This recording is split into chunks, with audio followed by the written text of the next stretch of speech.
Good morning. Hope you all are fine. I am Kalyani Trivedi, continuing the lecture of TY Becom Same 5, that is of English subject. We have completed the unit 4 topics of grammar and we reached up to unit 1, textbook. We have started the discussion of textbook and we reached the story. સ્ટોરીમાં આપણે જોયું કે જો સાંસ્કૃતિક વિભાજનને પાર પાડવું કે સમર્થન આપવું, પરસ્યુએસિવ એટલે સમર્થન આપવું પણ થાય અને પાર પાડવું પણ થાય.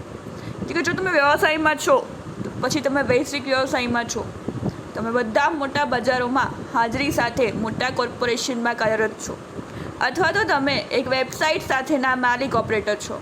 સમજો છે કે તમારે તમારા સંદેશાવ્યવહાર વિવિધ પ્રકારના સાંસ્કૃતિક મૂળના લોકો સુધી પહોંચશે. તું કહે છે કે તમે બિઝનેસમાં છો એટલે ગ્લોબલ બિઝનેસમાં છો એટલે કે વૈશ્વિક સ્તરે છો, વર્લ્ડ લેવલ તમારો બિઝનેસ. જેમ કે અત્યારે આપણે આપણી પ્રોડક્શનનું ગમે ત્યાં એડવર્ટાઇઝમેન્ટ કરીને આપણે કોઈપણ દેશમાં આપણી બિઝનેસ વ્યાપાર બધું કરી શકીએ છીએ, પોસિબલ છે. પછી આપણે આ અમુક દેશોની વાત કરેલી. વ્યક્તિવાદ મુખ્યત્વે યુએસ, કેનેડા, યુનાઇટેડ કિંગડમ જેવા વ્યક્તિગત ધ્યાન કેન્દ્રિત સંસ્કૃતિઓમાં લોકોમાં તેમની સ્વતંત્રતાને મહત્ત્વ આપે છે, તેમના પોતાના વ્યક્તિગત લક્ષ્યોને આગળ વધારવા ધ્યાન કેન્દ્રિત કરે છે. જ્યારે જાપાન, ચીન, કોરિયા અને મેક્સિકો જેવા વધુ સામૂહિક કેન્દ્રિત સંસ્કૃતિમાં વિપરીત વ્યક્તિઓ પોતાના મૂળ સામાજિક જૂથમાં મૂળભૂત જોવે છે કે પોતાનું સામાજિક જૂથ મૂળભૂત જોવે છે, નહીં કે વ્યક્તિગત. ભાઈ જાહેરાત માટેની જે એડવર્ટાઇઝમેન્ટ હતી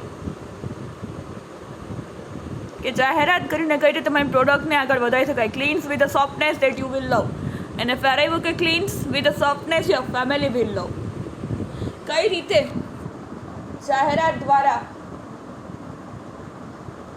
તમારી પ્રોડક્ટને તમે આગળ વધારી કરો, લોકોને ગમે તમારી પ્રોડક્ટ, એવી જાહેરાત તમે ક્રિએટ કરો, બનાવો. પછી જોયું આપણે કે આ અધ્યયનમાં જાણવા મળ્યું કે સંશોધનકારો માઇકલ મેરિસ, જોએલ પોડોલ્ની અને શીરા એરિયલ 195 દેશમાં લગભગ જેમની શાખાઓ સાથેની એક મલ્ટીનેશનલ બેન્કિંગ કોર્પોરેશન સિટી બેંકનો એમણે અભ્યાસ કરેલો છે. જેથી સિટી બેંકના કર્મચારીઓને અથવા સહકર્મચારીની મદદ માટે કરેલી વિનંતીને સ્વેચ્છાએ પાલન કરવા રાજી કરશે. અધ્યયન સમયે સ્થાનિક શાખામાંથી લગભગ ફક્ત તેની શાખાઓ માટે કર્મચારીઓને રાખવાની બેંકની નીતિ હતી. શું કીધું? કાલે જ આપણે વાત કરી, at the time of study it was a bank's policy, બેંકની પોલિસી હતી કે એના જ કર્મચારીઓને રાખવા એની નીતિ હતી.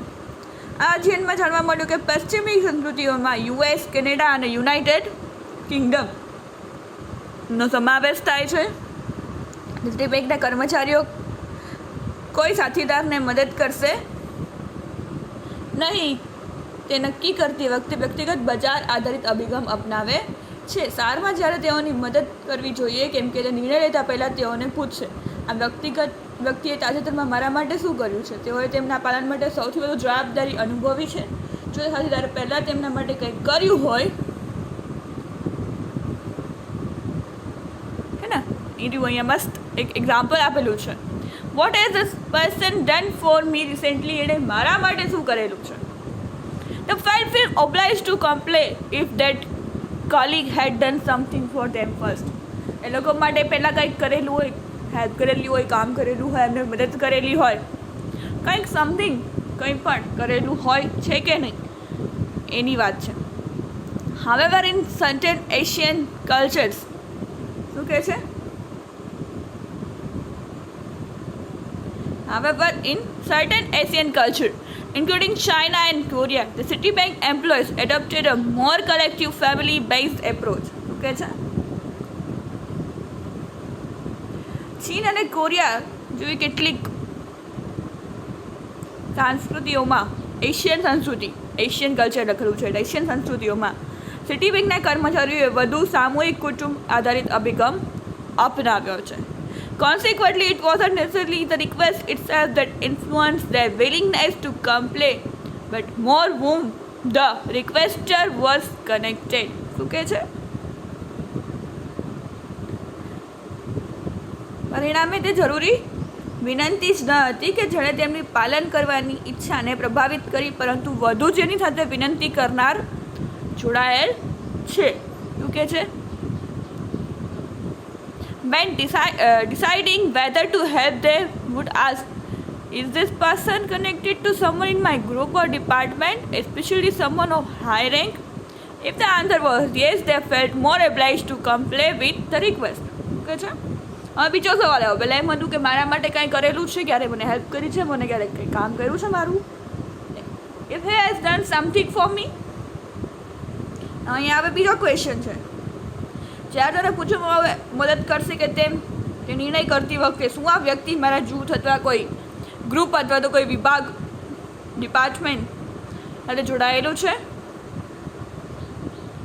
ખાસ કરીને કોઈ ઉચ્ચ હોદ્દાવાળું? જો જવાબ હા હોય તો તેઓ વિનંતીનું પાલન કરવાની વધુ જવાબદારી અનુભવી, કે ભાઈ હા પાડશે તો આપણને એની સાથે કામ કરવામાં મજા આવશે.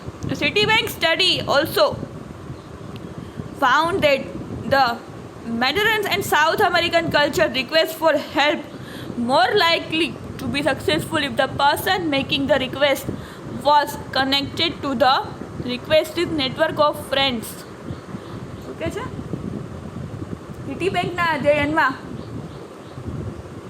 એવું પણ જાણવા મળ્યું કે સાઉથ અમેરિકન કલ્ચર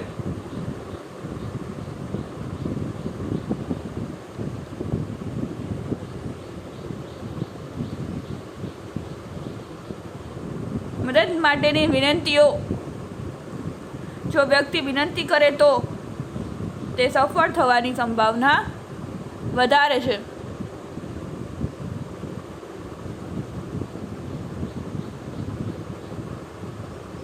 શું કહે છે? કે વ્યક્તિ ખુદ કરે તો,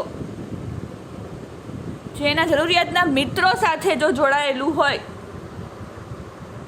તો એ મદદ જરૂર કરશે. In German, Austrian, Scandinavian branches requests were more successful when the person showed how compliance to their request was consistent with the organization's official rules and policies. શું કહે છે? જર્મન, ઓસ્ટ્રેલિયન અને સ્કેન્ડિનેવિયન શાખાઓમાં, બ્રાન્ચીસ એટલે શાખાઓ, વિનંતી request સૌથી વધુ સફળ ત્યારે થઈ જ્યારે કોઈ વ્યક્તિએ બતાવ્યું કે તેમની વિનંતીનું પાલન કેવી રીતે સંસ્થાના સત્તાવાર નિયમો સાથે અને નીતિઓ સાથે થશે. એટલે કોઈ જણાવ્યું ત્યારે ખ્યાલ આવ્યો. These last two findings are good illustration of further distinction identified by researchers known as the horizontal or vertical distinction. શું કહે છે? આ છેલ્લા બે તારણો, આડા અને ઊભા, આપણે હોરિઝોન્ટલ અને વર્ટિકલ એટલે શું કહીએ? આડું ને ઊભું ઓળખાતા સંશોધકો દ્વારા ઓળખાયેલ વધુ તફાવતનું સારું ઉદાહરણ છે હોરિઝોન્ટલ અને વર્ટિકલ. બંને રીતે જોવે, તમારું એના કોઈ સાથે કનેક્ટેડ છે અથવા તમે એની સાથે કનેક્ટેડ છો, એ બંને હોરિઝોન્ટલ અને વર્ટિકલ બંને કનેક્શન્સ જોવે છે. હોરિઝોન્ટલ એટલે આડું. સમાજ તે છે સભ્યોમાં સમાનતાને મહત્વ આપે છે. Horizontal societies are those that value equality among the members, whether vertical society place an emphasis on hierarchy. વંશવેલો હાયરાર્કી ઉપર ભાર મૂકે છે અને અહીંયા સમાનતાને મહત્વ આપવામાં આવે છે. વર્ટિકલમાં હોરિઝોન્ટલમાં સમાનતાને મહત્વ આપવામાં છે, વર્ટિકલમાં હાયરાર્કી એટલે વંશ પરંપરાગત વારસો. હવે કે છે the real value of studies. શું કે છે? Real value of studies like this is the lesson they provide when it comes to preparing communication and influence attempts. When working with those from individual focused cultures, you should first look to provide some sort of value or to inquire how the resources and help you have already provided are benefiting them before making a request. શું કહે છે? જે અધ્યયન એટલે કે જે study કરે છે, વાસ્તવિક મૂલ્ય એ છે કે જ્યારે વાતચીત અને પ્રભાવ પ્રત્યેની તૈયારી કરવાની વાત આવે છે ત્યારે તેઓ અટેમ્પ્ટ કરે છે. વ્યક્તિગત કેન્દ્રિત સંસ્કૃતિવાળા લોકો એટલે કે સેલ્ફ સેન્ટર, ઇન્ડિવિડ્યુઅલ ફોકસ, મારું ફોકસ થાય. ઇન્ડિવિડ્યુઅલ એટલે હું ખુદ. વ્યક્તિગત કેન્દ્રિત સંસ્કૃતિવાળા લોકો સાથે કામ કરતી વખતે તમારે સૌપ્રથમ કઈ પ્રકારનું મૂલ્ય પૂરું પાડવું જોઈએ અથવા તો વિનંતી કરતી પહેલાં તમે પહેલાંથી પૂરા પાડેલા સંસાધનો અને સહાય તમને કેવી રીતે લાભ થાય છે એની તપાસ કરવી જોઈએ. ઇન્ડિવિડ્યુઅલમાં તમે ખુદ કોઈ પાસે હેલ્પ માગવા જશો, એવા કલ્ચરમાં તમે જો કામ કરવા જાઓ, ઇન્ડિવિડ્યુઅલિઝમ જ્યાં મહત્ત્વનું હોય, તો તમે એને ક્યારે પહેલાં હેલ્પ કરી છે કે તમારા કોઈ તમારું કામ એને કોઈ દિવસ તમારું કોઈ પણ વર્ક એને હેલ્પફુલ થયું હોય, કાંઈ પણ છે તો તમને એનો બેનિફિટ રહેશે. જોકે સામૂહિક કેન્દ્રિત સંસ્કૃતિઓમાં એટલે કે ગ્રુપ હવે હશે કલેક્ટિવ ફોકસ કલ્ચર્સ, ઇન્ડિવિડ્યુઅલ અને કલેક્ટિવ ફોકસ. કલેક્ટિવ એટલે group. However, it would be more useful to demonstrate to your audience how you are connected or known to higher ranking members of the organization before you make your proposal. Studies like this also provide a valuable reminder that those who move from one culture setting to another may need to adjust the strategies they use when building relationship, securing cooperation and working with others. તમે બીજી જગ્યાએ કામ કરવા જાઓ, બીજી સંસ્કૃતિમાં, બીજા કલ્ચરમાં, બીજા લોકો સાથે પડો, તો એ ક્યાં કલ્ચર કઈ પ્રકારનું છે, અહીંયા લોકો કેવા છે, એમની મેન્ટાલિટી, એમનું થિંકિંગ બધું તમારે જાણવું પડે. જેમ અહીંયા કીધું ત્યારે વ્યક્તિગત કેન્દ્રિત સંસ્કૃતિવાળા લોકો હારે કામ કરો ત્યારે કઈ પ્રકારનું મૂલ્ય પાર પાડવું જોઈએ અથવા વિનંતી કરતાં પહેલાં તમે પહેલાંથી પૂરા પાડેલા સંસાધનો અને સહાય તમને કેવી રીતે લાભ થાય છે એની તપાસ કરવી જોઈએ. અને સામૂહિક કેન્દ્રિત સંસ્કૃતિઓમાં તમે તમારી દરખાસ્ત કરો તે પહેલાં તમારા પ્રેક્ષકોને તે દર્શાવવા માટે વધુ ઉપયોગી થશે કે તમે કેવી રીતે કનેક્ટ કરો છો, તેમની સંસ્થાના ઉચ્ચ ક્રમાંકિત સભ્યો સાથે જાણીતા છો, કીધું ને, ઓળખાણ છે કે નહીં, જેવા અધ્યયનથી એક મૂલ્યવાન રિમાઇન્ડર પણ મળે છે. જે લોકો એક સાંસ્કૃતિક સેટિંગની બીજા સ્થાનાંતરિત થાય છે તેઓ સંબંધ બાંધતી વખતે સહકાર પ્રાપ્ત કરે છે અને અન્ય લોકો સાથે કામ કરે છે. ત્યારે તેઓ જે વ્યૂહરચનાનો ઉપયોગ કરે છે, જ્યારે જે મેથડ ઉપયોગ કરે છે તેને સમાવેશિત કરવાની જરૂર પડી શકે છે. શું કહે છે કે જ્યારે વ્યક્તિગતમાં હો તમે ત્યારે એ રીતે કે તમે એને ક્યારેય હેલ્પ કરી છે કે નહીં, તમે એને હેલ્પ કરો તો તમારી હેલ્પ થશે, એવી મેન્ટાલિટી સાથે તમારે આગળ વધવાનું થશે. અને જ્યારે ગ્રુપમાં તમે કામ કરતા હો ત્યારે તમે કોઈ ઉચ્ચ વ્યક્તિના હોદ્દાવાળા વ્યક્તિ સાથે જોડાયેલા છો, તમારી એની સાથે ઓળખાણ છે, તો તમને કોઈ હેલ્પ મદદ કરશે, બાકી કોઈ મદદ નહીં કરે. In summary, the effectiveness of a request and communication will often be predetermined by the culture origin of the receiver of our communication. In summary, શું કહે છે? ટૂંકમાં કહીએ તો the effectiveness of our communication, effectiveness એટલે અસરકારક, આપણી request અને communication will often be predetermined by the cultural origin of the receivers of our communication. આપણે કઈ રીતે અસરકારક રીતે રિક્વેસ્ટ કરીએ છીએ, વાતચીત કરીએ છીએ, એના પર પણ નિર્ભર કરે છે.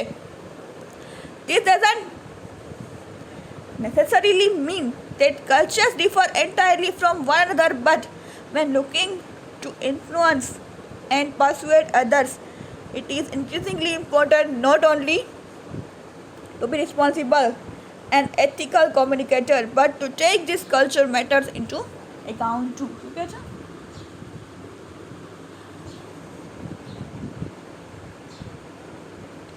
સંસ્કૃતિ દર વખતે બધી જગ્યાએ અલગ અલગ ભિન્ન હોય છે, એવું તો જરૂરી નથી. એવું નથી કે એટલું બધું ડિફરન્ટ હોય છે એમાં, પણ ઇન્ફ્લુઅન્સ એન્ડ પરસ્યુએડ અધર્સ, કઈ રીતે બીજા પર ઇન્ફ્લુઅન્સ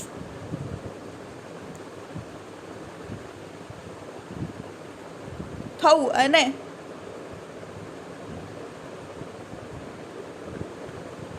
કઈ રીતે તમારે બીજા સાથે હળી મળી જવું, કઈ રીતે એની પાસે હેલ્પ માંગવી, કામ કરવું, એમનું હેલ્પ કરવી, એ બધી વસ્તુઓ ધ્યાનમાં રાખવા જેવી છે. જ્યારે બીજા કલ્ચરમાં તમે કામ કરવા જાઓ, બિઝનેસ ખોલો કે પછી કોઈ કંપનીમાં કામ કરવા જાઓ, તમે જોબ કરતા હો, તો બી કોઈ રીતે તમારે બીજા કલ્ચરના લોકો સાથે હળવું મળવું, કઈ રીતે એમની પાસે કામ કઢાવવું, કરવું, કરાવવું, હેલ્પ માગવી, એના માટે તમારે કઈ બાબતો ધ્યાનમાં રાખવા જેવી છે એને રિલેટેડ આ આખો ટોપિક છે. It's all about today's lecture. We will continue in the next lecture.